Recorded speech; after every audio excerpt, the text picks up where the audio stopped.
Ya, saya masuk Dewan Merdeka. Lepas tu bila sebut nama saya, I mean, I didn't expect it. It was quite overwhelming for me.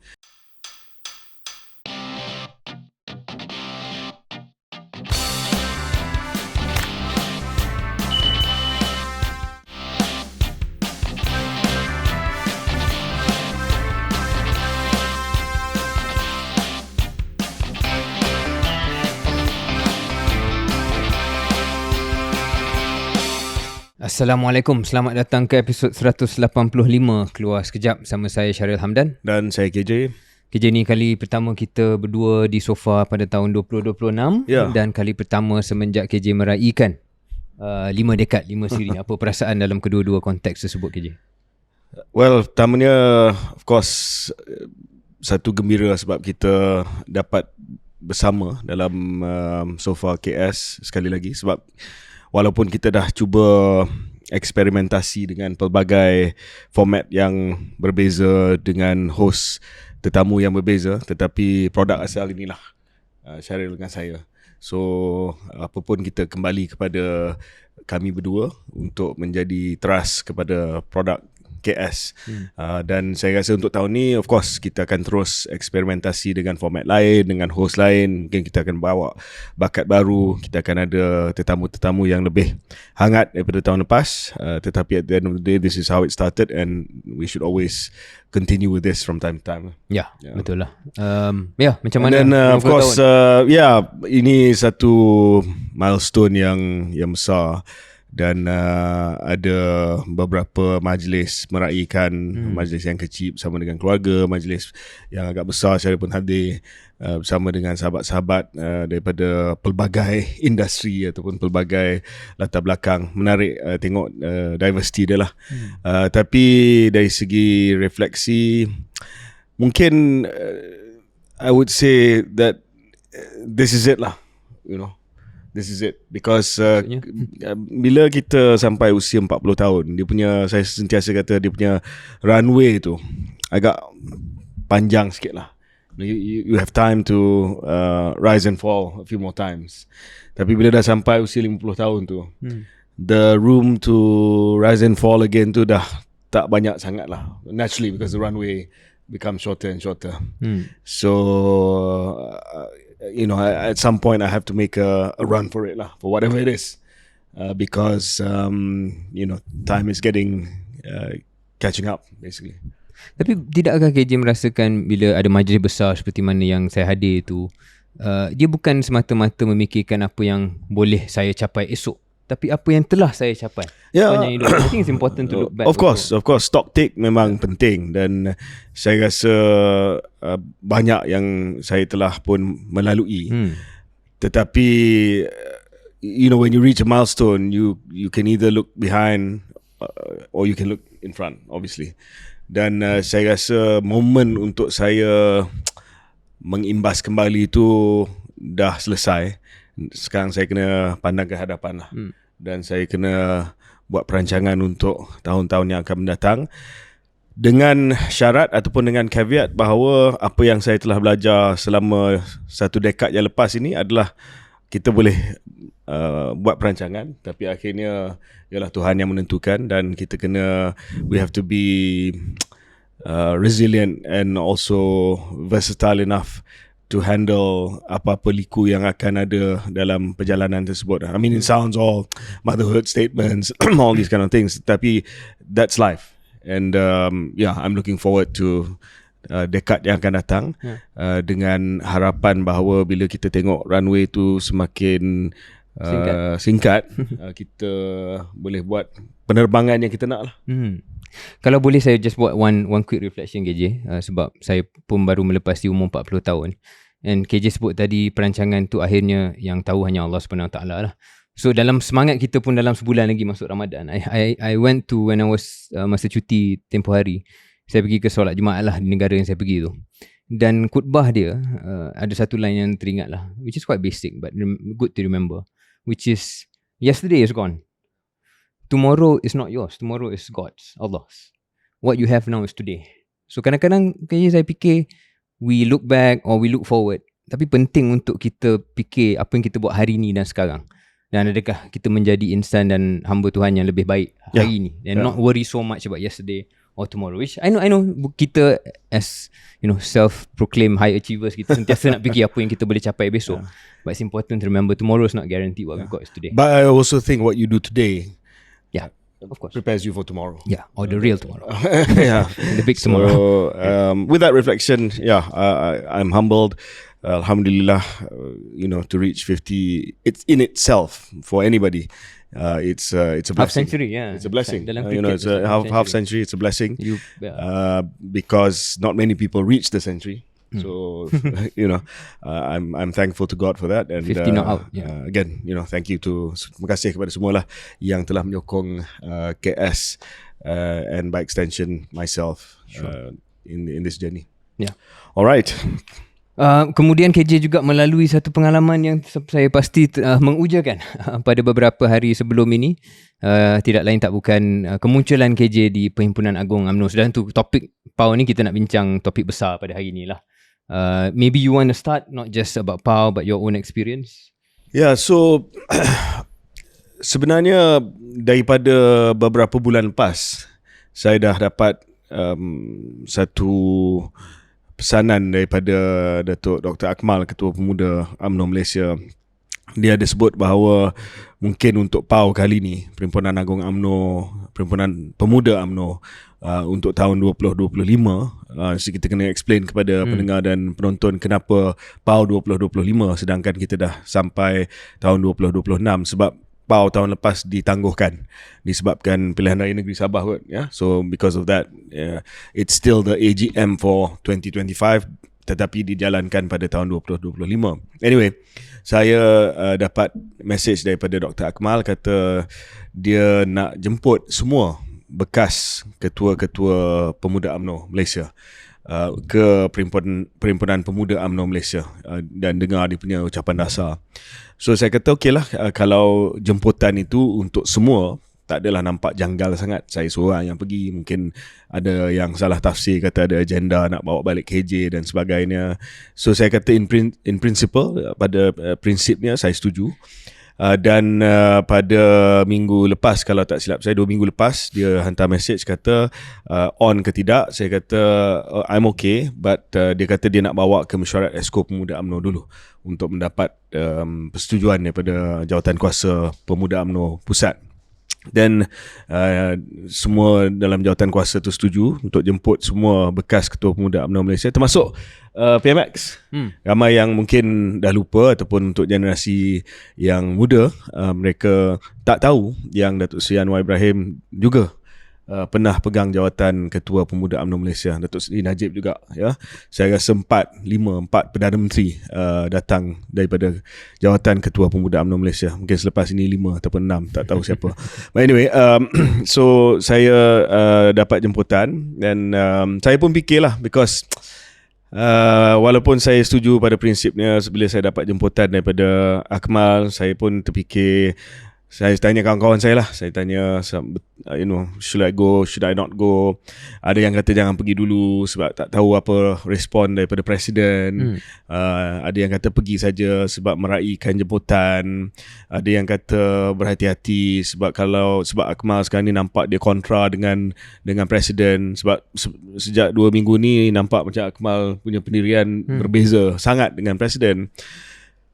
Was one of those things I think you were there, Syaril, that night, pada 14 hari bulan Januari. Jemputan tu untuk 15 hari bulan Januari.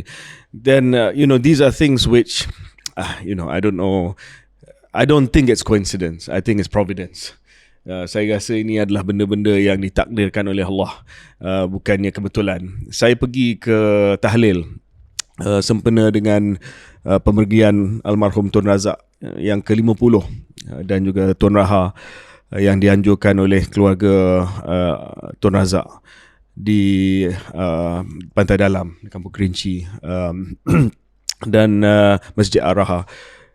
And I was there just standing, I can't remember, I was talking to someone, and suddenly I turn around and guess who was there? Zahid, Presiden. Datuk Seri Zahid. Saya pun tak nampak dia datang, saya pun tak tunggu dia. Saya toleh, tiba-tiba dia dekat situ. And then of course saya salam dia lah. Saya salam dia. Lepas tu saya tanya dia, saya kata, Tok Sri, I said President. Saya terima jemputan daripada Ketua Pemuda untuk hadir Perhimpunan Pemuda UMNO Malaysia. And then I said, tapi kalau Datuk Sri tak nak saya hadir, saya takkan hadir, because I will only go if you allow me to go. Then he said, please come. So, whatever doubt I had about going, settle.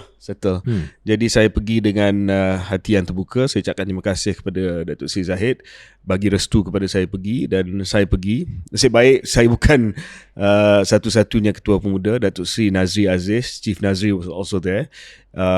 Walaupun Chief bukan Ketua Pemuda dalam erti kata rasmi, dia pemangku Ketua Pemuda, but because he took over for such a long period after Tan Sri Rahim Tamici, dia ambil cuti sebab ada kes pada masa itu, kita anggap dia sebagai bekas Ketua Pemuda jugalah. So I was there with Nazri, and then Ashraf was there sebagai Setiausaha Agong, juga bekas Ketua Pemuda.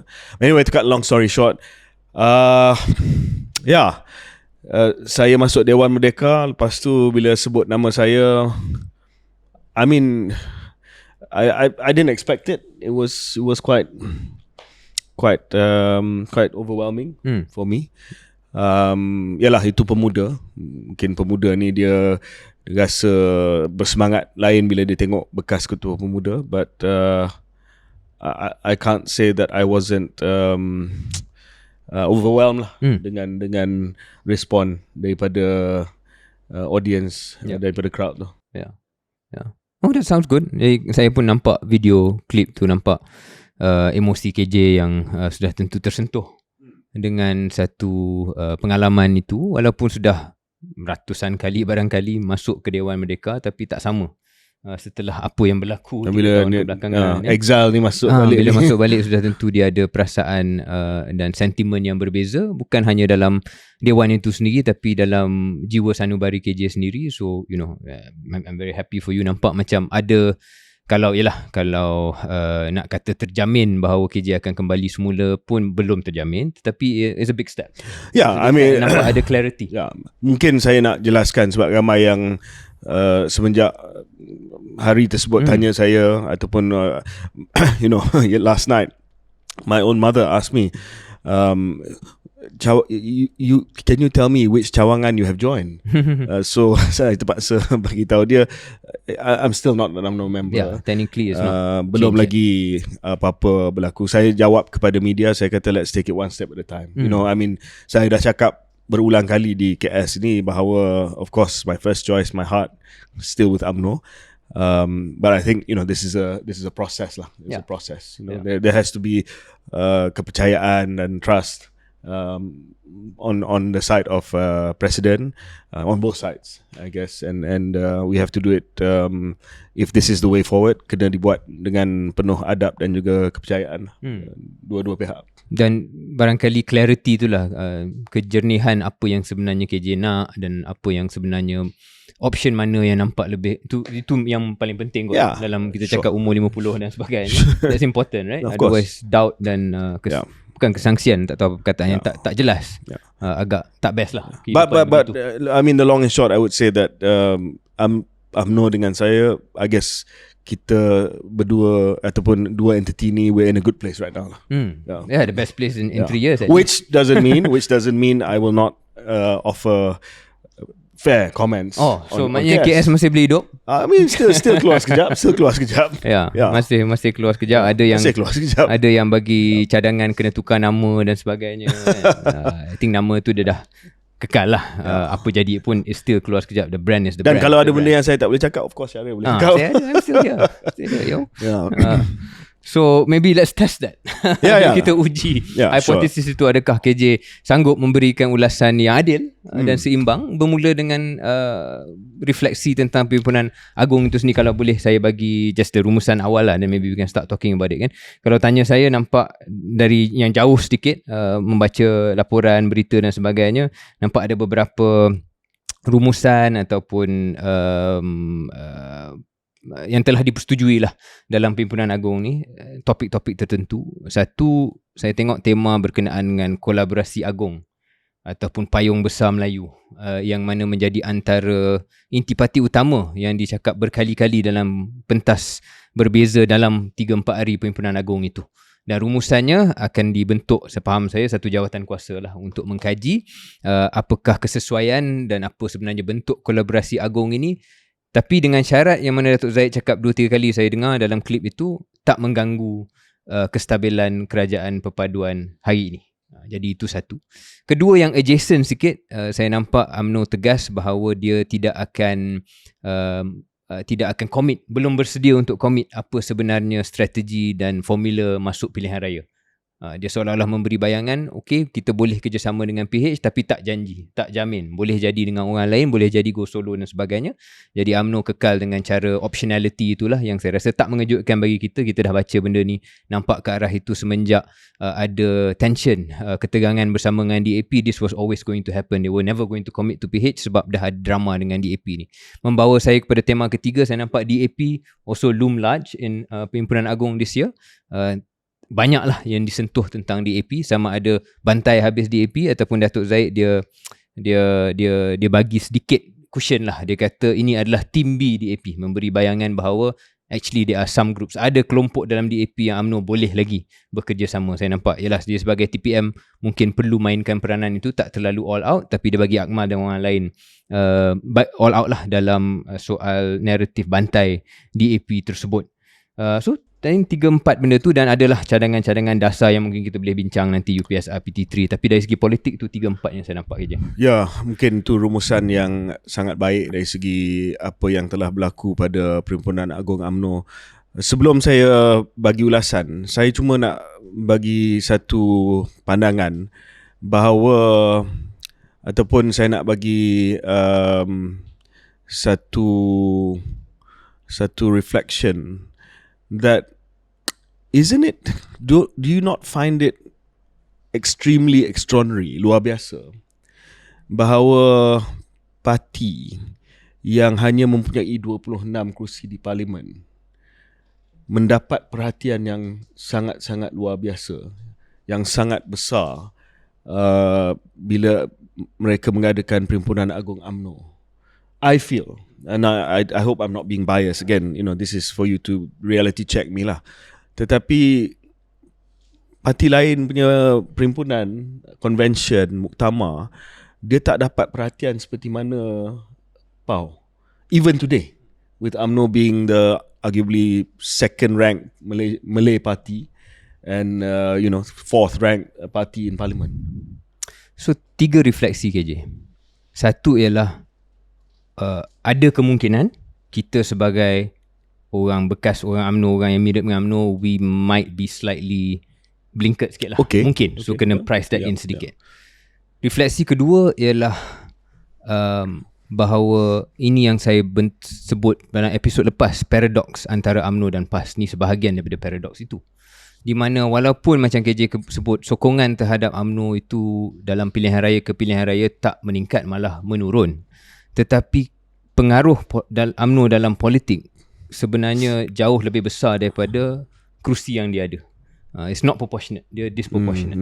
Sampai boleh jadi TPM, boleh dapat kursi kabinet yang banyak. Itu semua berkait kepada, kalau ikut teori kecil saya lah, bahawa UMNO merupakan salah satu jawapan paling mudah kepada the perennial question in Malaysian politics, which is the Malay question. Macam mana anda menyelesaikan the Malay question in any political configuration, konfigurasi politik mana pun, terutamanya bila PH menjadi tunjang, mesti selesaikan the Malay question. Dan Amanah gagal menyelesaikan the Malay question.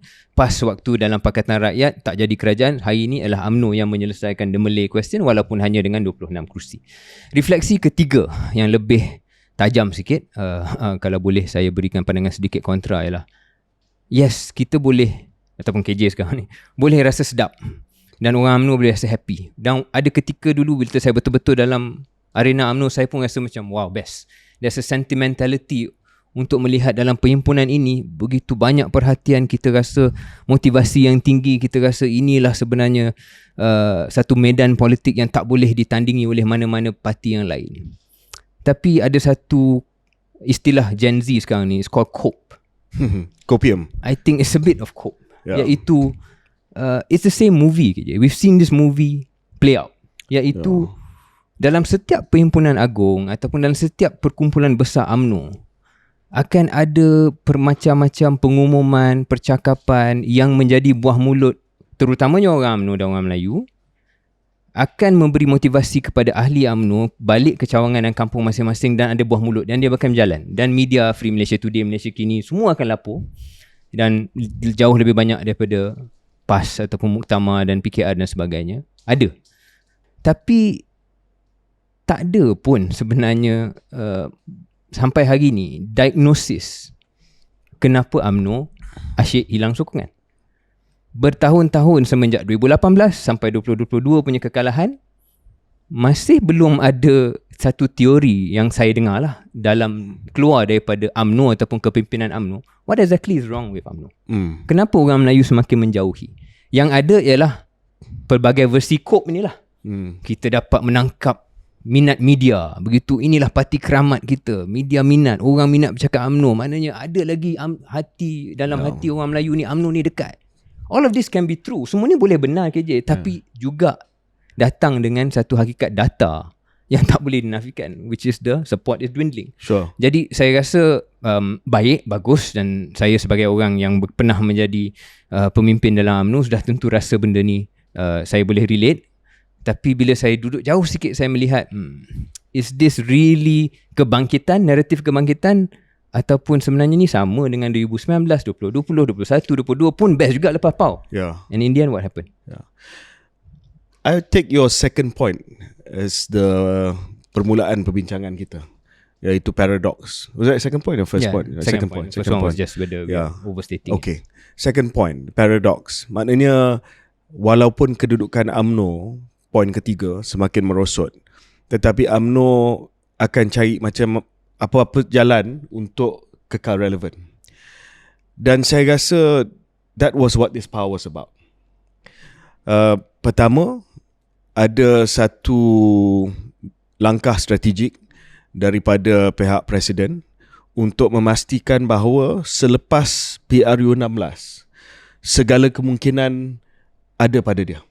Sebab itu dia buka ruang rumah bangsa ni, tekad ummah.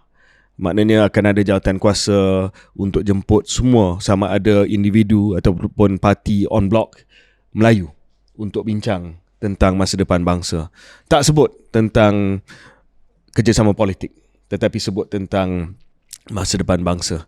Itu juga adalah code lah, that we leave every possibility open. Macam Syahrir kata tadi lah, sebab UMNO ni kalau tak dapat meyakinkan pengundi untuk memberi mandat yang besar kepada dia, dia akan ada cukup untuk memastikan bahawa dia akan dapat membantu bentuk kerajaan pada PRU16.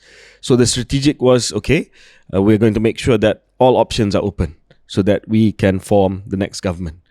Tetapi langkah taktikal yang dibuat oleh Presiden juga adalah untuk memastikan bahawa sampai PRU16 tidak ada apa-apa usaha untuk mengganggu kerajaan yang sedia ada. Maknanya UMNO punya kedudukan dalam kerajaan yang disproportionate dengan jumlah kerusi yang dia ada dalam Dewan Rakyat itu kekal seperti mana hari ini. Sebab itu ada beberapa benda yang dia umum. Contohnya dia kata, Perdana Menteri hantar surat kepada dia. Sekarang ni Presiden Datuk Seri Zahid sebagai TPM adalah menteri yang bertanggungjawab kepada Felda. That's a way to appease UMNO untuk mengatakan bahawa we understand ground UMNO tak berapa suka dengan PH, tak berapa suka dengan DAP, tetapi kita dapat macam-macam dan kita akan terus dapat macam-macam daripada kerajaan yang sedia ada. So don't rock the boat. So it is quite bagi saya lah, politically dia cuba untuk memastikan bahawa dari segi strategi untuk UMNO kekal selepas PRU16 ada kemungkinan yang pelbagai, dan dari segi taktik untuk memastikan bahawa he doesn't rock the boat too much, rocks it a bit but not too much, is achieved.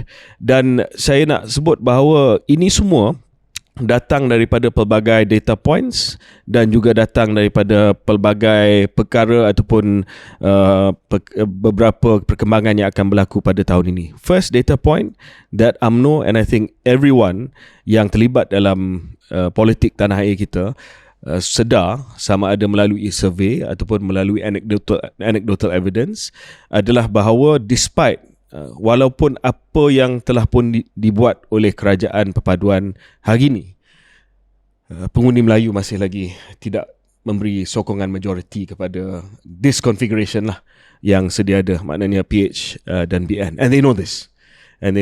Yang kedua adalah apa yang telah berlaku di Sabah, maknanya ada sentimen penolakan terhadap especially incumbent di federal, ya. Ini kita tak boleh nafikan. Dan ketiga, pilihan raya mana yang akan berlaku pada tahun ini? Melaka, pada hujung tahun ni, pilihan raya negeri Melaka, di mana Melaka itu boleh dilihat sebagai, selain daripada Johor, antara negeri yang mana UMNO ni kuat. UMNO ni tak perlu sangat bergantung kepada kerjasama dengan PH. So with all that in mind, saya rasa Datuk Seri Zahid kata, okay, I think I'm going to flex a bit to say don't take us for granted. Sebab itu dia guna analogi kari pulih. Kari pulih ni daun kari. Bila kita masak daun kari itu, kari pulih itu ada dalam periuk. Tetapi bila nak makan, kita buang kari pulih itu. So dia kata jangan jadikan UMNO sebagai kari pulih. Bila nak masak, okay, we are part of it. Tapi bila nak makan, dah campak ke tepi. So he's saying, okay, thank you kerana bagi macam-macam kepada kita, tapi jangan anggap kita sebagai kawan yang boleh ditolak ke tepi. Saya pun ada optionality nanti sebab saya dah buka ruang kepada parti-parti Melayu yang lain, dan kalau kita tidak dihargai nanti, maka I have other options as well. And then of course Datuk Seri Ashraf sebagai Setiausaha Agong seal that basic vision by saying that we have not decided who we're going to go with. Ya, saya rasa ulasan KJ tu pun tepat sebab dia lesson lah, dia pembelajaran bagi mereka yang tengok macam mana UMNO operate untuk buat gerakan tactical, bukan grand strategy sangat, but tactical moves yang react to the moment. Dan itu kehebatan UMNO. The weakness is a strategy dalam pengalaman saya ataupun pengamatan saya. Long term strategy tu tak ada sangat, okay, tapi tactical move on everything but ada. Can we just go back and forth in this one kan? So bagi Syariah, long term strategy itu adalah untuk pemulihan UMNO untuk menjadi what it was lah, ataupun the preeminent Malay Party. Selain daripada strategi besar, satu lebih yang kecil KJ ialah adakah UMNO menjadi tunjang kepada penyatuan Melayu ataupun tidak. Dia jawapan itu pun bergantung kepada taktik. Point dia sekarang, kalau dalam combat sports, kita selalu tengok kepada seorang peninju tu sama ada dia ada one punch knockout power. Maknanya dengan satu tumbukan aja dia boleh menang perlawanan tersebut. And in the context of politics, does there exist any party di Semenanjung lah, ataupun di Malaysia, yang boleh menang outright the elections? Tidak. And I don't think that will be the case no matter what. Okay. No matter who is running the party for the next 3, 4, even 5 election cycles. Dia akan ada keadaan di mana you have to build a coalition. So dalam keadaan tersebut, UMNO kena bergerak tactical for now. No, and the strategy must be based on that lah. Dia tak akan dapat memberi kepastian strategi yang this way or this way sebab dia tahu bahawa tidak ada parti yang ada one punch knockout power sekarang ni. Saya rasa adil apa yang KJ katakan, cuma masalahnya ialah apabila kita lihat data dari pilihan raya ke pilihan raya ke pilihan raya semenjak 2008, is one way. Yeah. So jadi gerakan taktikal itu berjaya untuk mengisi dan memastikan ada relevan UMNO sepanjang zaman sejak 2008, tetapi at the actual KPI one way saja, iaitu menurun. Dan kita kena ingatlah, just because people are talking about you doesn't mean people support. Agree. Yeah. Jadi UMNO kena ingat benda tu. Premis dia adalah premis yang dipegang mungkin oleh kepimpinan UMNO, dan premis yang saya rasa bagi saya munasabah I think, please tell me what you think, is that they've bottomed out already lah. They cannot go lower than 26. But I heard this bottom out thing a few times. Yeah, I'm asking you. I'm asking you. Firasat saya lah. That the next is up lah. Up or maintain or slightly, yeah. And because it will start in Melaka, dan saya rasa itu adalah satu ramp yang advantage kepada UMNO lah. Tapi kalau dia mula dengan Kelantan, of course it's going to be bad. Sebab momentum akan turn the other way. Tapi kalau di Melaka, dengan apa yang Akmal buat, dia keluar daripada EXCO, sudah tentu itu akan membakar semangat the conservative Malay crowd to Yeah. say okay, kita akan sokong sebab Akmal dah menunjukkan pendirian. Rauf pun pandai juga, dia bagi Akmal letak jawatan, dia kekal sebagai ketua menteri. This divide and rule tactic lah. So kalau UMNO dapat skor kemenangan yang besar di Melaka pada hujung tahun ini dan tanpa perlunya minta ihsan daripada PN ataupun daripada PH untuk bentukkan kerajaan, later Rauf may decide later, okay, I invite someone else. Then things can change. No, saya rasa UMNO dalam keadaan yang baik dalam konteks jangka masa pendek dan sederhana itu. But kalau kita ambil time horizon yang lebih besar, it's still, itu yang saya persoalkan lah. Saya persoalkan apa sebenarnya intipati, apa sebenarnya definisi strategi, dan adakah kita pernah duduk dan memikirkan apa yang perlu diperbetulkan, naratif apa yang tak kena dengan orang Melayu. Why are people not supporting UMNO? So which comes to the point, adakah Syaril dengar daripada perbahasan benda yang luar daripada konteks percaturan politik lah yang boleh meyakinkan orang Melayu? Sebab saya baca komen kata UMNO ni asyik bantai DAP, asyik kata tak percaya kepada kerajaan perpaduan, tetapi sebenarnya apa yang disebut dalam Perhimpunan Agung UMNO, dalam ucapan, dalam perbahasan yang boleh menjadi bahan, macam dululah kan Syaril pernah bantu saya sediakan ucapan dasar saya sebagai ketua pemuda, and we make sure that we have enough red meat politics, bantai pembangkang pada masa tu, menaikkan semangat orang Melayu. But I remember I spent a huge section of my speech dalam kita cakap tentang pendidikan, keusahawanan, penjanaan pekerjaan untuk orang muda, perumahan untuk orang muda. Some of the ideas yang dilaksanakan oleh kerajaan Datuk Seri Najib datang daripada Perhimpunan Pemuda. Dan bukan hanya cadangan dasar spesifik, tapi visi apa yang KJ sewaktu sebagai ketua pemuda UMNO nak melihat orang Melayu tu jadi apa. Kan? That's part of strategy. Itu bukan taktik. Sure. That's apakah jati diri anda sebagai pejuang politik Melayu sebenarnya apa? Dan kalau tanya saya, dalam yang saya lihat daripada jauh, adalah sedikit cadangan-cadangan dasar. UMNO cadang UPSR dan PT3 dikembalikan, wujudkan Akta Perlindungan Guru Malaysia, jaminan pengajian MARA, adalah 2-3 cadangan dasar. Mungkin yang sayap saya tak baca pun ada juga, tapi tidak, saya tak rasa mana-mana cadangan ini yang betul-betul akan membuatkan orang kata wah aku akan sokong UMNO sebab cadangan ni. Saya hadir masa ucapan Dr. Akmal. Dr. Akmal punya ucapan was very political lah. Saya rasa dia banyak tumpu pada politik. Dia buat apa yang dia rasa pemuda perlu buat. Saya rasa Datuk Seri Zahid berjaya menggunakan apa yang pemuda buat itu untuk advantage dia. Sebagai seorang presiden, I'm saying this completely unbiased. Bila pemuda dah nakal macam tu, dia senanglah untuk presiden menggunakan peluang itu untuk mengimbangi kedudukan dalam kerajaan perpaduan. So basically how it works is presiden akan buat pendirian sama ada dalam Jemaah Menteri ataupun bersama dengan pimpinan kerajaan perpaduan. Well, this is what my party feels. Sure. Don't shortchange me. Jangan langgar garis merah. This red line is now famous lah. Jangan langgar garis merah kita, sebab I'm doing all I can untuk memastikan bahawa UMNO dan Barisan Nasional masih lagi prop up this government. Dan of course kalau ada yang kata okay, kita tak perlu lagi UMNO Barisan Nasional, then Datuk Zahid will say okay, then try me. So I think he handled that well. So coming to the speeches again, Akmal punya speech highly political for certain purposes. But salah satu ucapan yang saya quite impressed, especially satu cadangan, adalah daripada Ketua Pergerakan Wanita, Datuk Seri Dr. Noraini. A lot of people miss the speech, tetapi dia gunakan pentas ucapan dasar Ketua Wanita UMNO Malaysia untuk push for the reform that PM didn't announce pada ucapan 3 hari bulan Januari, iaitu Akta Pendanaan Politik, Pembiayaan Politik. Saya ada baca betul.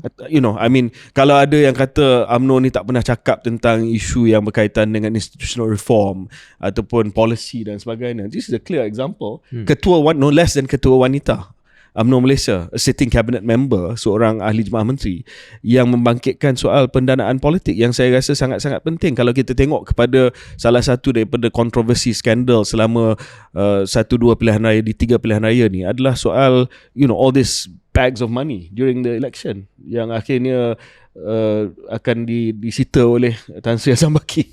So for ketua wanita tu saya tak but tak ada siapa yang cakap pasal benda ni. Sebab overtaken by, macam saya kata tadi lah, red meat politics. Tapi to be fair, you're right. Saya nampak headline tersebut dan mungkin muktamar lain ataupun persidangan lain tak bangkitkan perkara ni. Tak pasti kalau PKR ada bangkitkan waktu dia orang punya persidangan. Tapi ialah sayang, mungkin itu boleh dijadikan salah satu ni. Tapi itu satu lagi benda yang mengimbau pengalaman dalam lampau KJ. Waktu KJ jadi ketua pemuda pun akan ada idea tertentu tapi dia hilang, dia tenggelam disebabkan dia tidak sensasi lah. Seperti ucapan-ucapan yang lebih politikal yang lain. Jadi itu pun mungkin salah satu perkara yang perlu dipikirkan oleh mana-mana parti politik, bagaimana nak menyusun apakah mesej utama yang keluar daripada muktamar dan persidangan masing-masing. Sebab kalau just free for all, dia ada risiko benda yang bagus itu ditenggelami oleh yang lebih sensasi. Satu lagi yang saya nampak, Syaril, saya tak pasti Syaril setuju ke tidak, sebab kita bukan hanya tengok kepada headline, tapi kita juga tengok kepada the general mood and comment dekat Perhimpunan Agung. Walaupun masih ada, tetapi soal Datuk Seri Najib ni, dia kurang sikit, tak front and center sangat dalam persidangan. Ya. Saya pun melihat perkara tu, nak tengok sama tak macam tahun-tahun lepas. Sebab saya rasa tahun-tahun lepas isu Datuk Seri Najib ni dilihat lebih besar lah. Dan susah kita nak berikan contoh yang konkret. Sebab macam KJ kata, is the mood, the feeling. Apakah yang keluar, gambar apa yang keluar. Isu tu tak top lah. Tak top seperti mana tahun-tahun yang lepas. Saya tak tahu apakah tafsiran di sebalik itu. Sedangkan saya sebenarnya kalau lihat apa yang berlaku pada awal Januari, lewat Disember tahun lepas, saya menganggap itu akan menjadi isu paling besar dalam PAU. Tapi I guess not. Saya ada pandangan sikit berkaitan dengan perkara ni. Saya rasa pendekatan UMNO sekarang ni adalah lebih kepada pendekatan yang berhemah untuk cari penyelesaian mesi pengampunan dengan cara yang tidak terlalu agresif. Sebab I feel that kalau benda ni menjadi terlalu agresif, punca pengampunan itu, dan kita semua tahu punca pengampunan, kuasa pengampunan itu terletak di tangan siapa, mungkin akan rasa tertekan.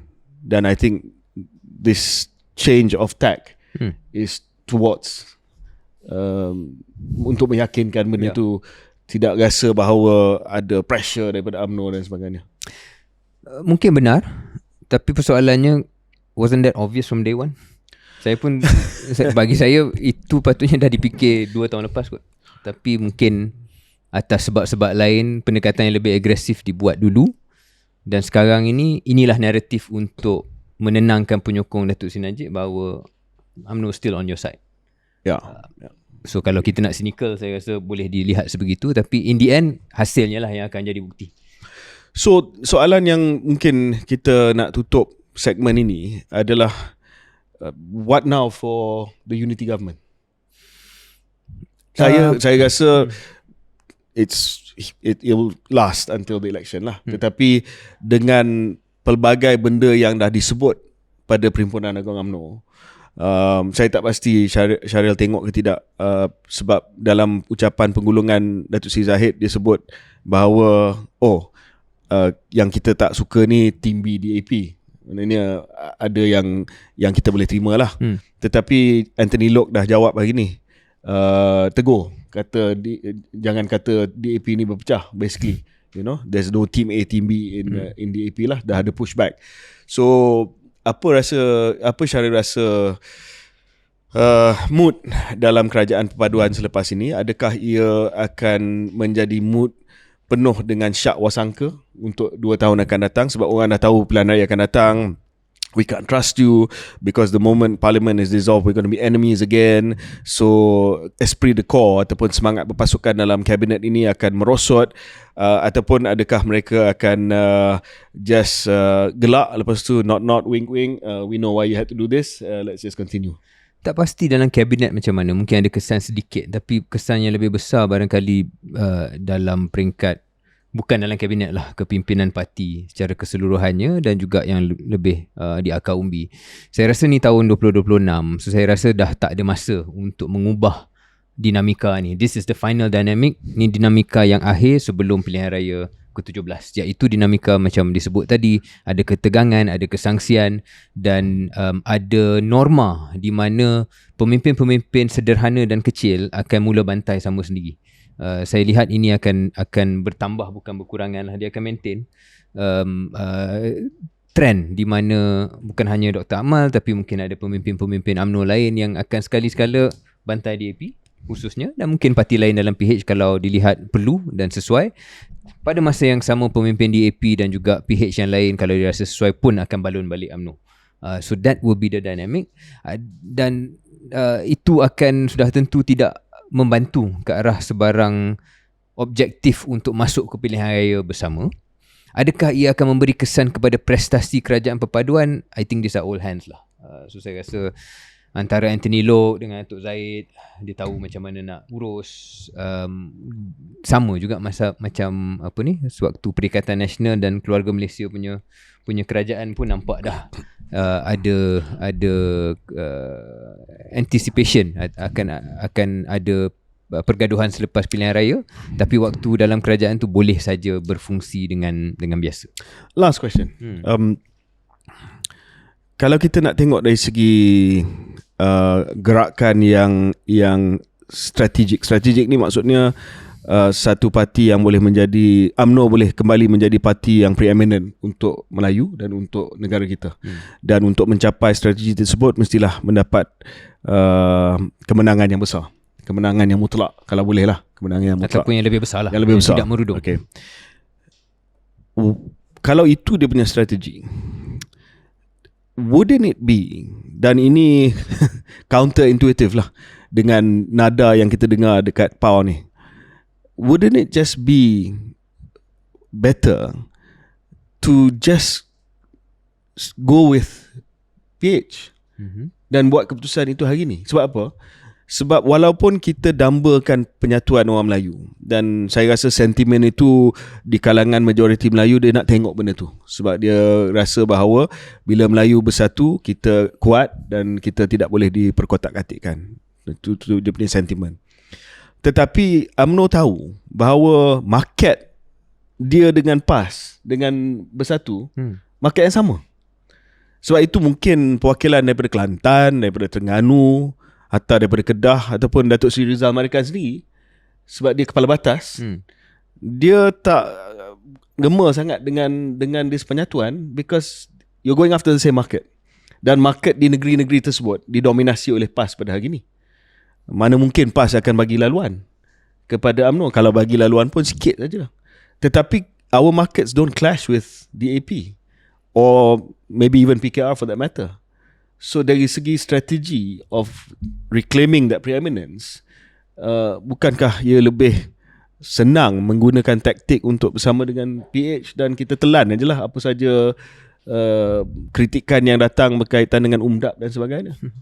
Saya rasa itu pergi ke asas persoalan yang jawapannya nampak berbeza mengikut keadaan dan taktik pada ketika itu.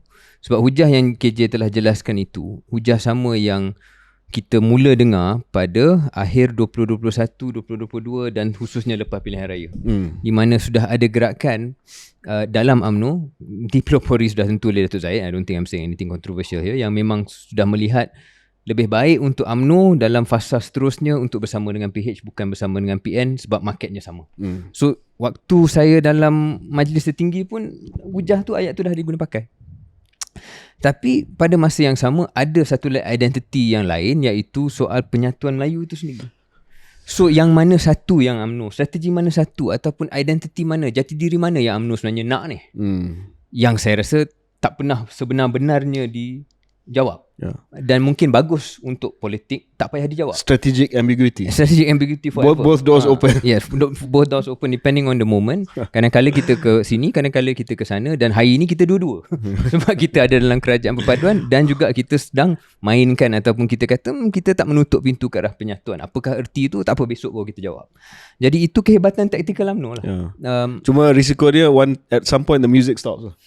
Yeah, but politics kan funny kan. You think the music stops, saya pun fikir music stops, but terus ada relevant di situ. Tapi yalah, itu sebenarnya jenaka aside satu persoalan asas yang mana-mana pemimpin UMNO pun nak kena jawab. Sebenarnya you nak apa sebenarnya? And you can't have both forever, I suppose. Okay. Anything else? No. 40 minutes on this. Interesting dan kita lihat apa yang akan berlaku selepas ini. Saya masih lagi boleh bagi komen yang unbiased. Okay, not bad, okay, kan? Not bad. I mean safe sikit lah. Safe sikit tapi yalah, boleh and you tee up for me. So kadang-kadang saya tahu apa KJ tee up tu, sebenarnya dia pun rasa macam tu, tapi dia bagi saya yang sebut kan. So boleh terus bersama dengan kita di boleh. Terus subscribe.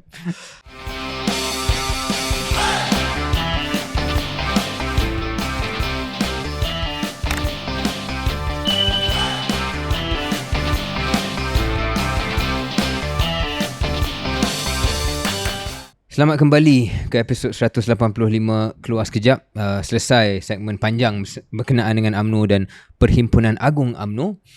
Saya rasa tak lengkap kalau kita tak bincang ringkas lah. Mungkin tak terlalu panjang tentang satu lagi blok Parti Melayu Sudah Tentu Perikatan Nasional. Sebab dalam seminggu 2 minggu ni pun KJ berterusan nampaknya konflik dalaman ataupun persoalan yang tak selesai dalam kepimpinan Perikatan Nasional. Kalau kita boleh rewind secara ringkas, Tan Sri Muhyiddin dikatakan telah meletakkan jawatan, tapi sepaham saya belum lagi disahkan, belum tentu siapa yang akan ganti. Kemudian ada desas-desus bahawa PAS telah pun, sebab PAS yang nak ganti sebagai pemimpin PN ini, ada ura-ura mengatakan kepimpinan PAS dah setuju Dr. Sam yang akan jadi, tapi disangkal oleh Tuan Ibrahim kata tak buat lagi keputusan. Ada pula menantu Tuan Guru Haji Hadi yang memberi bayangan bahawa dia tak sokong langsung kalau Dr. Sam menjadi pengurus CPN. Malah ada kajian katanya kalau Dr. Sam jadi pengurus CPN, PN akan hilang 37 kerusi. Tuan Ibrahim pula datang cover kata tak perlu ambil kira cadangan ataupun pemikiran sebegitu. Kemudian ada gambar Tan Sri Muhyiddin dengan Dr. Sam, nampak macam dah on the way. Baru kemarin dilihat pula gambar pertemuan Tan Sri Muhyiddin bersama dengan Tuan Guru Haji Hadi. Ada Datuk Sri Azmin, ada tak silap saya siapa lagi dalam PAS yang kepimpinan besar PAS yang ada kat situ. Taqiyuddin ada kat situ. Datuk Sri Hamzah tak ada kat situ. Jadi apa pula posisi Hamzah? Ada pula ura-ura kata Hamzah akan dipecat. So semua ni kita bukan insider langsung dalam PN, tetapi memberi gambaran bahawa dalam keadaan di mana kita baru cakap tentang UMNO mempunyai momentum, UMNO is very good at momentum building dari segi media. PN pula reverse, iaitu selepas PRN Sabah yang mana ada kekecewaan dari kerajaan perpaduan, PN gagal untuk seize the moment dan membina momentum, malah sebaliknya berlaku, mereka dilihat sebagai satu pakatan yang hari ini agak bercelaru.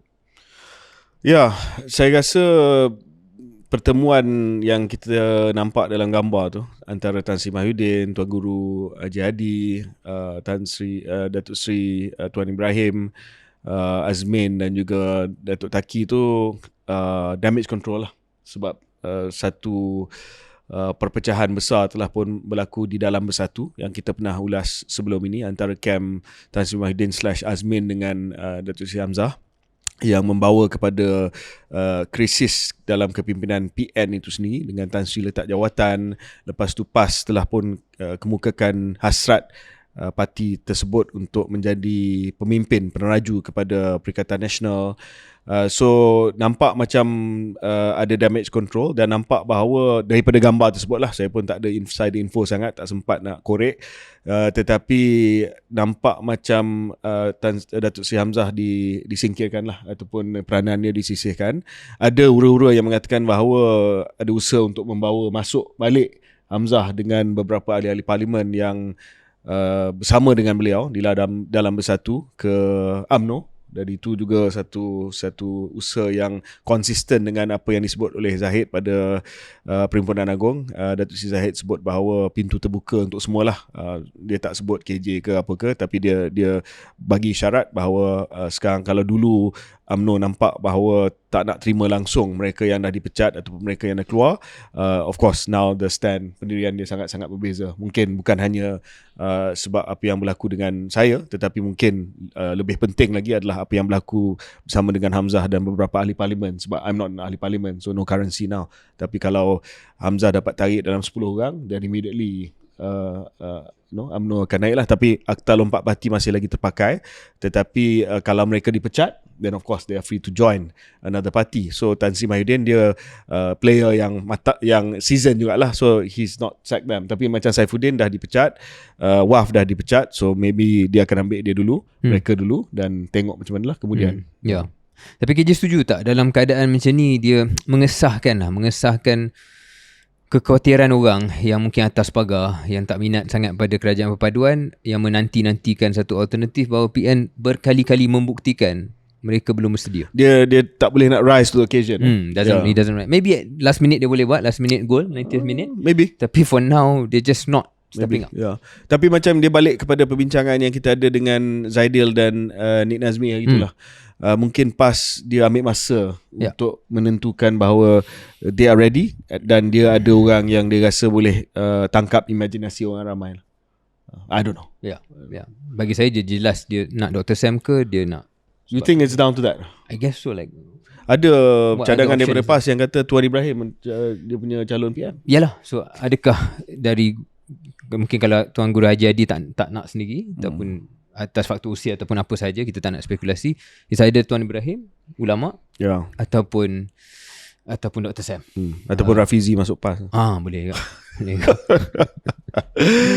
Okay, sebelum kita sambung politik, mungkin ada isu dasar lain supaya tak biasalah tahun baru, dan bila tahun baru ni kita di KS ni kita suka buat ramalan yang besar lah.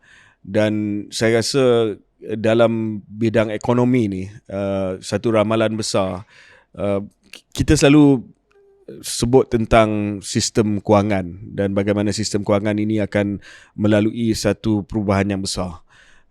Ini susulan daripada semua sektor terjejas dengan kecerdasan buatan AI, dan itu telah pun bermula pada tahun lepas. But I think this year is where digital finance will change completely. Kalau sebelum ini digital finance ini terkait dengan spekulasi kripto, ada yang faham, ada yang tak faham, ada yang kononnya dah menghasilkan juta-juta melalui kripto berdasarkan kepada spekulasi. Sebab bagi saya kripto ni masih lagi sentimen dia spekulasi. Tetapi saya rasa bahawa tahun 2026 ini kita akan melihat sektor digital finance ini kurang tumpuan kepada spekulatif kripto, dan dia akan pergi lebih kepada institutional grade financial rails. Maksudnya sistem pembayaran yang boleh dipercayai dan sistem pembayaran yang disahkan oleh institusi kawal selia macam bank negara ataupun macam central bank dan juga financial authorities. Ya, waktu saya dapat tahu yang KJ nak cakap pasal benda ni semalam, saya mula buat bacaan lah, sebab saya ada ingat berita pada bulan lepas pengumuman RMJDT. RMJDT ni stablecoin. KJ tak sebut tentang stablecoin, tapi barangkali itu yang KJ maksudkan bila KJ sebut tentang payment rails yang institutional grade, yang backed by government. RMJDT ni saya check rupanya dah tukar nama dah. Dia bukan RMJDT lagi, dia JMYR.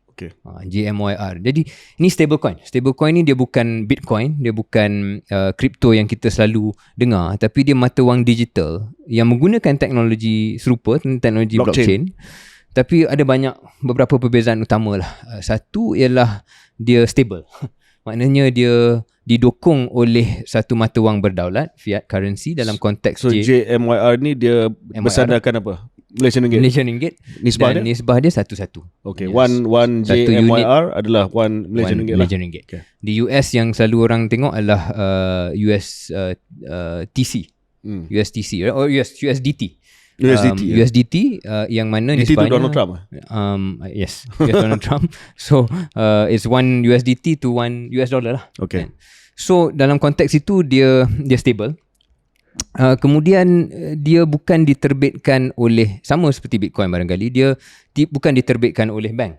Maknanya dia tidak diterbitkan oleh bank negara, dia tidak diterbitkan oleh bank komersial, dia diterbitkan oleh mana-mana issuer, pengeluar swasta yang dibenarkan.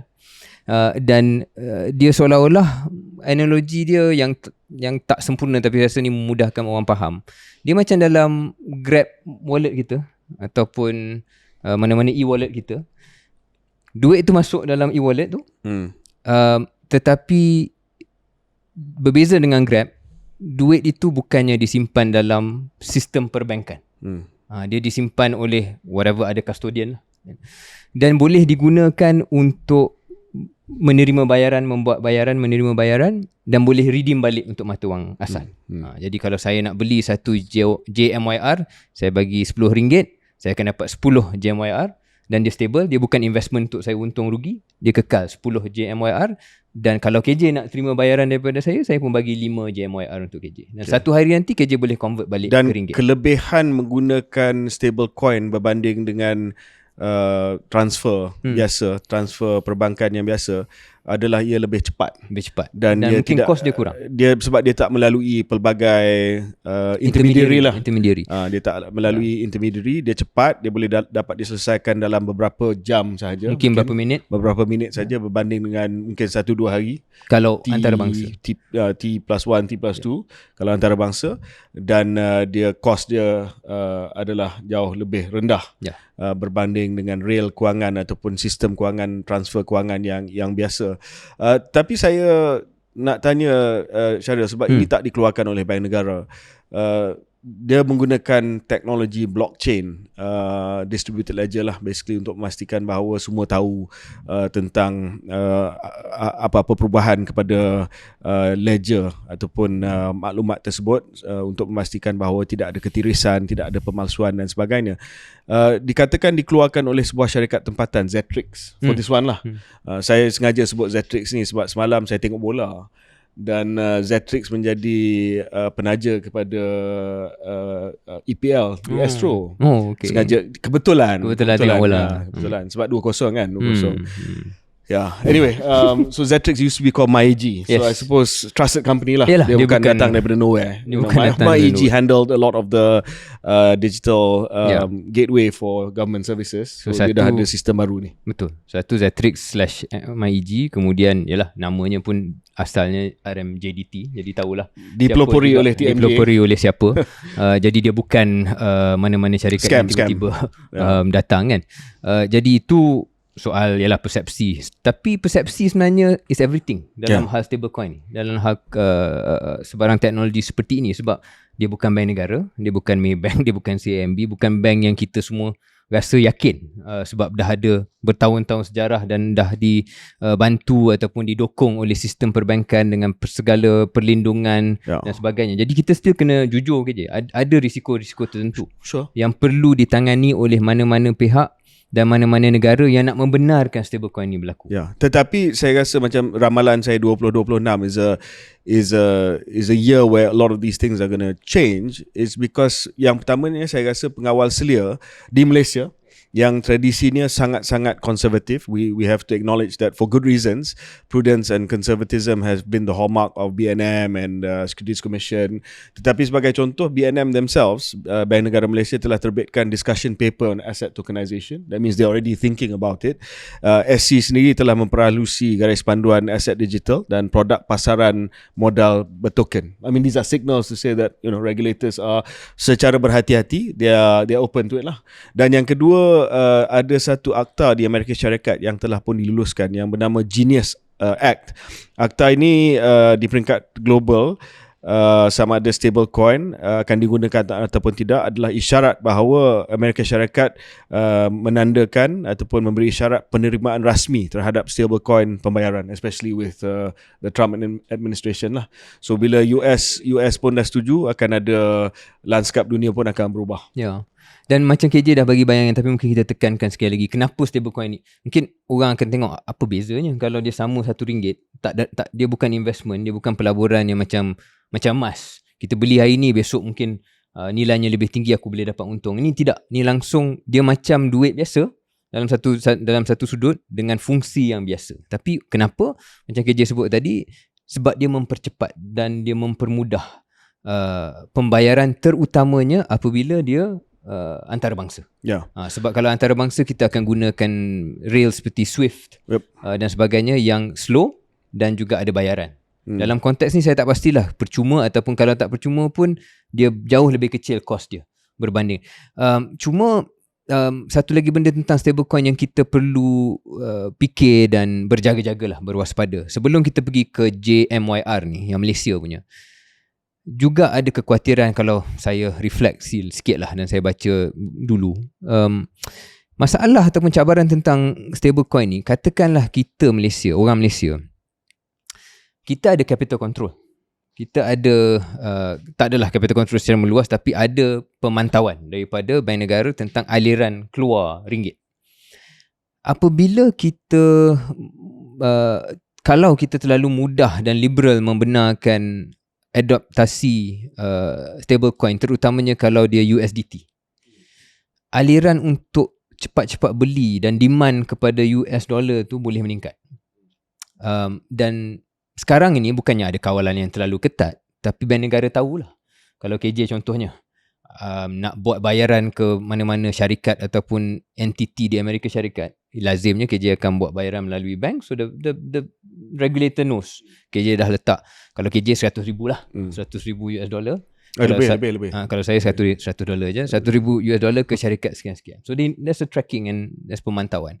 Dalam konteks kalau saya buat bayaran atau KJ buat bayaran USDT, belum tentulah benda itu boleh dipantau barangkali. So it increases the structural demand of USD and increases the risk of selling of ringgit. Jadi soal kestabilan mata wang itu, stablecoin ni bukanlah saya kata satu masalah besar, tapi dia salah satu dimensi yang perlu berwaspada lah. So kena ada pemantauan. So dalam konteks JMYR ni pun kena ada kena pastikan bahawa dia tidak mengizinkan terlalu banyak spekulasi hantar ringgit kepada orang lain di luar. So that tracking, saya rasa apa-apa yang Bank Negara nak buat, sudah tentu kalau dia bagi Zatrix kebenaran pun mungkin dalam sandbox. Saya baca berita sekarang ni masih lagi dalam sandbox lah. So mungkin itu antara risiko dia. Risiko yang dia akan kontrol. Kedua ialah, even though kita hanya main dalam domestik je, maknanya bank, KJ dan Syaril tukar duit ringgit kepada JMYR, it is still taking money out of the deposit, the banking deposit universe. Sepaham saya lah. Dan itu boleh bagi kesan lah. Kalau terlalu banyak, boleh bagi kesan kepada kemampuan bank untuk issue kredit, money supply gets a bit wonky. So itu juga perlu dipantau oleh regulator. Bayangkan kalau basically all kita dah tak pakai bank, kita hanya transfer semua pada stablecoin pun tak boleh juga, because the bank has a different function, gives out loans and all that kind of stuff, right? Jadi pengurusan itu penting. Dan ketiga ialah, balik pada poin 5 minit tadi tentang kebolehpercayaan entiti yang mengeluarkan tu. Jadi dalam konteks ni Zatrix, sebab bila dia ambil duit kita, apa dia buat dengan duit tu? Sepaham saya, dia beli Malaysian government securities lah, short term bonds, supaya kalau saya besok nak ganti balik, dia boleh tebus. Tapi kalau syarikat tu wang, dia ambil duit aku, dia buat benda lain ataupun dia tak reti mengurus reserve dengan baik, ataupun satu hari nanti semua orang nak tebus pada masa yang sama, maka mereka terpaksa cepat-cepat menjual segala aset itu, boleh memberi kesan yang berjangkit kepada pasaran bond. So these are all areas yang saya yakin Bank Negara kena pantau, dan sebab itu stablecoin memudahkan kita sebagai pengguna ataupun SME nak bayar luar, tapi ada risiko tertentu yang perlu kita pantau. Ya. Of course diimbangkan dengan macam saya kata tadi, semua ketiga-tiga poin yang perlu dipikirkan oleh pihak pengawal seliaan iaitu Bank Negara Malaysia, dan saya rasa sebab itu dia masih lagi dalam peringkat sandbox. Tetapi dari segi peniaga, dari segi bisnes pula, saya rasa memang ada permintaan untuk memastikan bahawa pembayaran yang lebih pantas dan mudah. Sebab satu penyelesaian yang hampir serta-merta, tak perlu ambil masa yang lama sangat, terutamanya bisnes yang ada cross border settlement yang perlu dibuat dengan cepat. Yang kedua, pengurangan masalah untuk rentas sempadan, penyelesaian sama ada dengan China ataupun perdagangan yang masuk keluar FDI ataupun trade dapat dibuat dengan lebih smooth, dan saya rasa Malaysia akan kekal relevan lah dengan penyelesaian yang lebih bersandarkan kepada inovasi ni. Saya rasa yes, point dia, kita kena berhati-hati atas poin-poin yang disebutkan oleh Syaril tadi, tetapi pada masa yang sama kita kena pastikan bahawa pembayaran, penyelesaian dan perdagangan, perkara yang paling penting dalam ekonomi terbuka macam Malaysia ini, dapat dilaksanakan dengan cepat dengan inovasi ni. Saya risau kalau kita tak buat, negara lain akan buat. Ya. Dan saya tengok Singapura pun dah buat. Kerisauan saya adalah syarikat Malaysia akan pindah ke Singapura dan buat trade dia daripada Singapura, sebab Singapura dah buat, dan kita berwaspada tentang poin-poin yang penting yang dibangkitkan oleh Syaril, tetapi oleh kerana kita terlalu berwaspada, terlalu konservatif, tak nak bergerak, all the trading of goods that are made in Malaysia goes through Singapore, dan akhirnya kita akan rugi juga.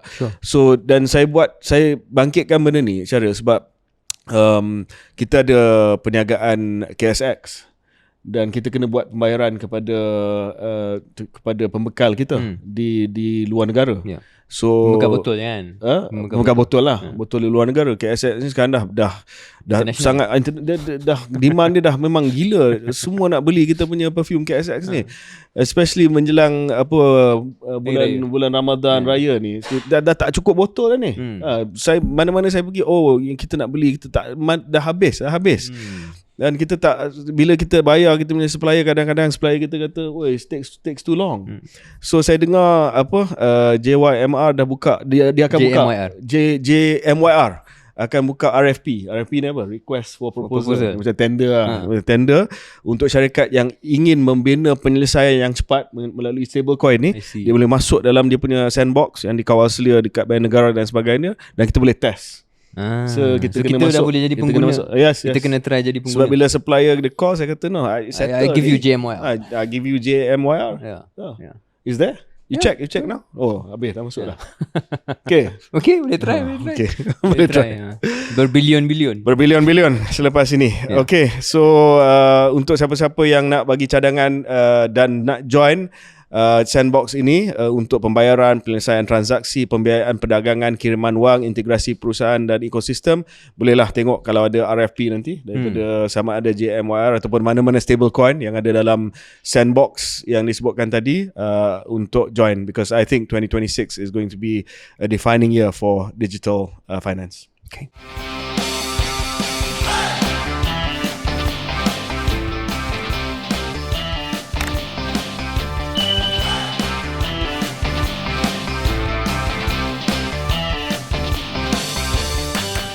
Selamat kembali, episod 185 keluar sekejap, dan kita di segmen terakhir, KJ. Kita nak bincang tentang satu lagi topik yang agak hangat lah dalam beberapa hari kebelakangan ini. Tak pasti KJ sempat melihat video yang tular seorang wartawan Free Malaysia Today, Rex Tan, yang menghadiri wacana Gaza, bertajuk Gaza Exposes the Complicity of International Actors. Dia forum tentang Palestin, tentang Gaza, tentang genosida, yang dihadiri oleh George Galloway. Is he still an MP ke? He's an MP right now. MP yang agak terkenal. Ada orang suka dia, ada orang tak suka dia, tetapi secara jelas dan konsisten dia sangat-sangat menyokong perjuangan Palestin. Jadi dalam hal itu agak baik dan konsisten. Cuma isu dia adalah satu soalan yang dikemukakan oleh saudara Rex Tan ini, wartawan ini, yang telah menimbulkan banyak reaksi negatif, membawa kepada penahanan beliau di bawah akta hasutan. Dipahamkan telah pun bebas atas jaminan semalam atau kemarin. KJ sempat tak tengok video itu? Ya. Dia cuba buat persamaan. Dia dia satu video yang tak lagi je. Saya rasa apa yang dia cuba sampaikan. Dia kalau saya ingat video tu, dia sebut beberapa kataan lah, exclusive nationalism. Dia agak canggung about a very clumsy kind of question, sebab dia mula dengan mengatakan bahawa perlu draw parallels. Parallel ni kita cuba persamaan lah antara apa yang dihadapi oleh rakyat Palestin dan apa yang dihadapi oleh orang Cina di Malaysia. Itu time tu kita dah jam lah kejap, tapi kemudian dia cover balik mungkin kali. Dia kata sebab kedua-duanya adalah legacy colonial British. Dia kata okay, so okay fine, dalam satu sudut okay fine, adalah persamaan di situ. Tapi dia balik kepada dia double down. Dia double down, kata bahawa ini akhirnya dia datang daripada soal xenofobia. Dia mengatakan bahawa apa yang dibuat oleh rejim Zionis terhadap orang Palestin ni, dia lahir daripada perasaan bahawa ini adalah orang yang aku tak suka, yang tak patut ada di tanah ini, yang bukan datang daripada tanah ini, maka xenofobia itu. Dan dia katakan itu juga yang berlaku kepada minority community di Malaysia. Tapi dia cover balik lah, dia kata taklah kita kata sama teruk, tapi dia datang daripada rahim permasalahan yang sama. So first, kalau tanya saya lagi je, of course salah. Dari segi cara dia menyifatkan persamaan kedua-dua itu sangat-sangat salah atas sebab-sebab yang tak perlu kita terlalu tekankan. George Galloway pun dah dalam video sama telah jelaskan kenapa tak sama. Dia bukan penindasan, tak perlu lebih banyak saya nak jelas pun nampak kelakar lah, sebab memang it's not the same. It's a lot deeper. Dia jauh lebih mendalam daripada hanya magnitude. Sebab apa yang Rex cuba bagikan seolah-olah yang beza adalah magnitude. Tapi it's not a question of magnitude. It's a difference in type now. It's not a difference in magnitude. Of course. Kedua ialah, okay, dah salah. Saya rasa tak ada kesangsian di situ. Tapi kedua, dia mengizinkan kita, dan saya pun nak cakap berwaspada untuk bertanya lah, adakah mungkin ini datang daripada satu perasaan yang juga dikongsi oleh ramai kaum minoriti, khususnya orang Cina di Malaysia. Dan tak ada satu kajian saintifik. Saya rasa kita pernah sentuh perkara ni seimbas lalu a few months ago. Hipotesis saya adalah ada. Ada di kalangan orang Cina di Malaysia yang rasa kurang selesa dengan cara isu Palestin diperjuangkan, sebab pada mereka ada unsur hipokrisi sedikit. Sebab hujah yang datang dia, macam Rex sebut ni lah, kalau you nak perjuangkan tentang ni, how come you boleh hidup dalam satu negara yang ada kasta? Sebab pada diorang, bagi mereka yang melihat cara begitu, ada kasta di sini. Orang Bumi Putera kasta atas, orang bukan Bumi Putera second class citizen. Ini kita nampak dalam komen-komen tertentu, dalam portal-portal tertentu. I'm a second class citizen. Jadi refleksi kedua saya lah, sejauh mana kita nak cuba faham kenapa orang Cina tertentu fikir seperti ini. Tanya saya secara peribadi, I have that curiosity, dan saya minat untuk cuba memahami. Nombor satu, saya dah marah tadi, saya kata tak betul. Tapi kedua, reaksi saya lah, I do want to understand. I want to understand apa yang kita sebagai satu Malaysia, satu negara, gagal untuk memupuk satu persefahaman sampai ada persepsi sebegini. Ketiga secara ringkas je before you go back ialah, walaupun saya tak setuju dengan Rex Tan, walaupun saya sedar salah, saya punya reaksi apabila saya tengok dia ditahan, I don't know lah KJ, kenapa kita tak boleh just perbetulkan dia? Kenapa perlu dilihat ini sebagai satu hasutan? Saya rasa poin 1 dengan 2 tu memang relevan, yang Syaril bangkitkan tadi. Of course, apa yang dia sebut itu memang salah, tidak tepat, misinform, ignorant, semua itulah. Saya rasa tak ada benda yang boleh justify apa yang dia cakap. Dan saya kagum dengan jawapan daripada George Galloway. Kalau Rex rasa bahawa dia akan dapat jawapan yang mengiyakan sedikit, supaya dia kata, oh, even George Galloway yang banyak telah perjuangkan isu kemanusiaan sejagat di Palestin, seorang yang bukan Muslim, tetapi dia boleh nampak di Malaysia ni pun berlaku benda macam tu. Saya kagum sebab George Galloway just basically dismissed it lah. Kata saya pun bukan pakar tentang apa yang berlaku di Malaysia, tapi saya pergi rata-rata dekat KL, saya tak nampak apa-apa diskriminasi, saya tak nampak apa-apa halangan yang diberi kepada mana-mana kaum di Malaysia ni. So dismiss outright, dan Drex pun dia tak boleh nak teruskan dengan agenda dia untuk menulis bahawa Galloway agrees that there are these there's no other reason for him to ask that question lah. To me, that there's no other reason for him to ask that question. He's a reporter. He obviously wants to report based on apa yang Galloway akan jawab. So dia memang tak masuk dalam perangkap Rex. So yang kedua yang saya kata tadi, kita nak cuba memahami kenapa ada segelintir yang mungkin rasa begitu dan sebagainya. Tetapi saya rasa bila dah sampai tahap isu ini pada hari ini yang membakarkan sentimen pada hari ini, we can't approach the two things together lah. We can explore your second point, which is a deeper point, but let's let things cool down first. I mean, I understand you want, but even masa Syaril sebut point 1, point 2, saya boleh imagine a few comments really saying it's not the time now lah, too soon. But kata Gen Z, too soon kan. Let's bash on Rex first, and then we'll deal with that later. Kalau ada pun lah pandangan begitu, sebab akan ada pandangan yang kata kenapa kita cakap begitu, walaupun ada dalam perlembagaan disebut tentang kedudukan istimewa orang Melayu dan juga bangsa-bangsa Bumiputera, tetapi in spite or whatever, kalau kita tengok kepada kejayaan ekonomi di negara kita, kalau kita tengok dari segi kekayaan negara kita, it's disproportionate towards one community dan sebagainya. These are the debate that you have lah. Of course, this is the debate that you'll have. So I think kita kena faham, dan tapi dari segi timing dia, kita kena asingkan lah perbincangan kita tentang apa yang berlaku, dengan mungkin kita nak kena analyse sikit kenapa yang ada orang yang masih lagi berpandangan seperti itu di dalam negara kita. And it's both sides lah. It's both sides, because I think akan ada orang minority yang pegang pandangan tersebut, dan akan ada orang yang berpandangan bahawa minority ni terpaling play victim lah, sedangkan mereka ni paling kaya, mereka ni paling ke depan dari segi ekonomi dan sebagainya. So I mean, I'm not saying I don't want to discuss it. I'm saying that there has to be a proper sequence to this lah. Dan saya tak bersedia untuk discuss benda ni hari ni pun, sebab saya rasa benda ni I know why you flagged sensitive. it, and I respect, I know you. That's why I'm almost like defending why you said that. Right? But I'm saying that saya faham.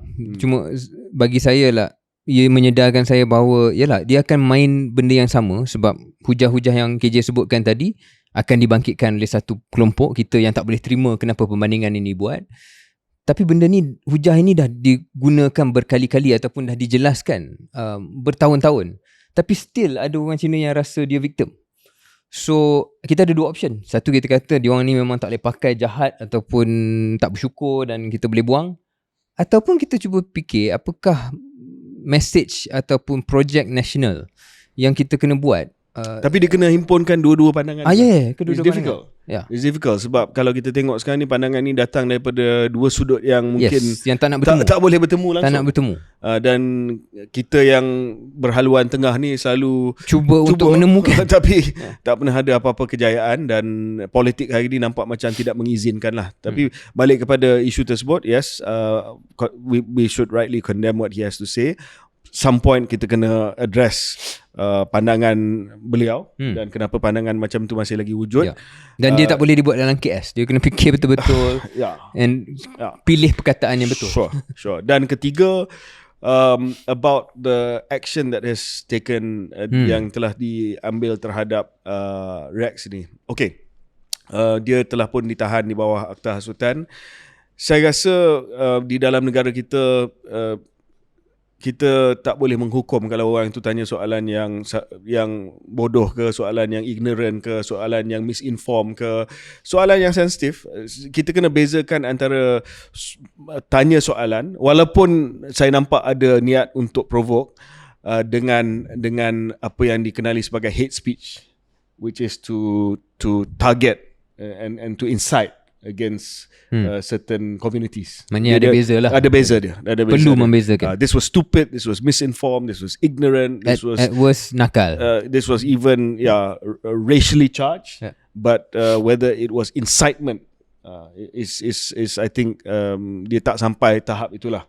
Dan tetapi balik kepada sentimen, terutamanya sentimen orang Melayu, dia akan kata okay, if that is the case, then kenapa bila ada kes di mana orang Melayu cakap tentang 3R ni dipanggil oleh polis ataupun terpaksa, saya ada baca contoh, ada sebuah stesen radio swasta di mana dia punya penyampai radio telah mengeluarkan kenyataan ataupun membuat aksi yang menyinggung perasaan satu kaum ataupun satu penganut agama tertentu. Dia terpaksa pergi ke tempat ibadat tersebut untuk mohon maaf. This happened sometime last year kan.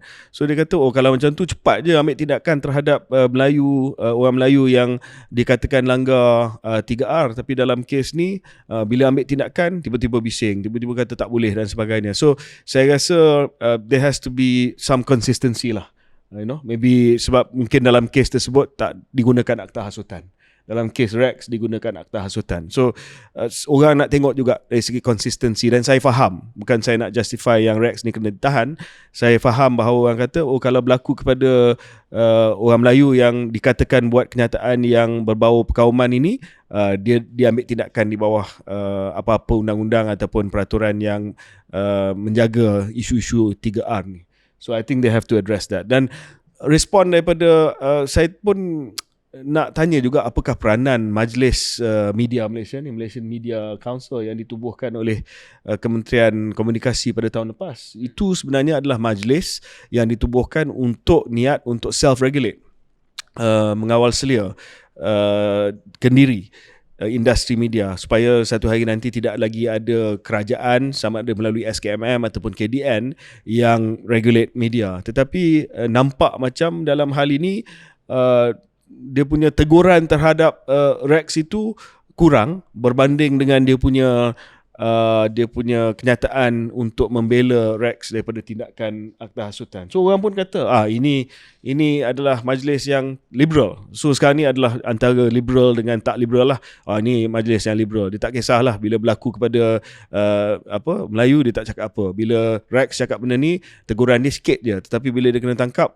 suddenly dia punya respon lagi lantang. So it's about consistency also. Sebab konsistensi dan sayangnya segalanya akan ditafsir dari segi sudut identity politics lah dalam hal ini kan, perang budaya dan sebagainya, culture wars. Sedangkan barangkali apa yang cuba dibuat ataupun satu cara untuk tafsir ialah semua benda ni boleh ditafsir dengan cara tersendiri ataupun dengan sendirinya ada asas, iaitu kita kritik Rex, kita kata apa dia kata itu salah, perlu diperbetulkan, dia minta maaf. Pada masa yang sama boleh dibangkitkan kesesuaian untuk penahanan bawah akta hasutan. Dan semata-mata anda mempersoalkan yang nombor 2, tak semestinya anda tak langsung bermaksud anda langsung menghalalkan apa yang dicakap pertama. And that's always a challenge dalam Malaysia ni lah. Malam mana-mana diskurs ataupun perbincangan politik ataupun berbau politik, dia seolah-olah kalau kita satu, kita kena 2-3 sekali perlu disekalikan dalam satu ulasan. Tak boleh kita mengulas dua benda tu berbeza, tapi itu yang sekurang-kurangnya saya cuba buat. Yeah. So balik kepada kes ini, saya rasa pendirian saya lah, memang dia salah. Memang apa yang dia cakap itu tak boleh terima langsung. Memang siapa-siapa yang fikir secara waras tidak akan draw parallel seperti mana yang dikendaki. Tetapi nak tahan dia di bawah akta hasutan, di bawah akta hasutan tu saya rasa adalah satu overkill.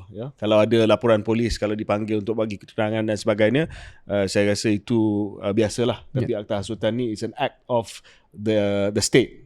It's not responding to a police report. There's a big difference there. Yeah. Okay, anything else? No, I mean I think dia ada beberapa dia kebetulan lah sebab Free Malaysia Today kena, lepas tu Malaysia Kini kena. Sebab Malaysia Kini dia buat apa? Dia buat laporan PAU Gambar tapi gambar tak betul. Lepas tu gambar dia letak gambar Babs. Gambar babi. So masa Perhimpunan Pemuda tu Akmal dah cabar. Dia kata kalau Malaysia Kini tak datang ke Perhimpunan Agung minta maaf, dan pemuda akan pergi ke pejabat Malaysia Kini. So saya baiklah dia punya Malaysia Kini punya bos-bos telah pun datang ke WTC dan minta maaf kepada Zahid. Sinar Harian pun ada. Dia apa? Hidup Anwar. Patut dia hidup UMNO, tapi dia lapor seolah-olah disebut dijerit hidup Anwar. Okay. Ya. So dia tarik balik lah. So tapi tu orang UMNO tak marah sangat lah. Iyalah, tapi dia terpaksa minta maaf jugalah. Yalah. So kalau anda ingin mengiklankan produk anda di portal berita yang mempunyai credibility yang sangat-sangat tinggi, silalah hubungi Berita KS, sebab kita hanya melaporkan berita yang sah. Saya sedang berdoa sebab biasanya bila kita buat statement macam tu, dunia ni akan something will happen. You guys better don't screw up the next week sampai kita minta maaf. The world will conspire against you now. Okay, that's it for today. Terima kasih.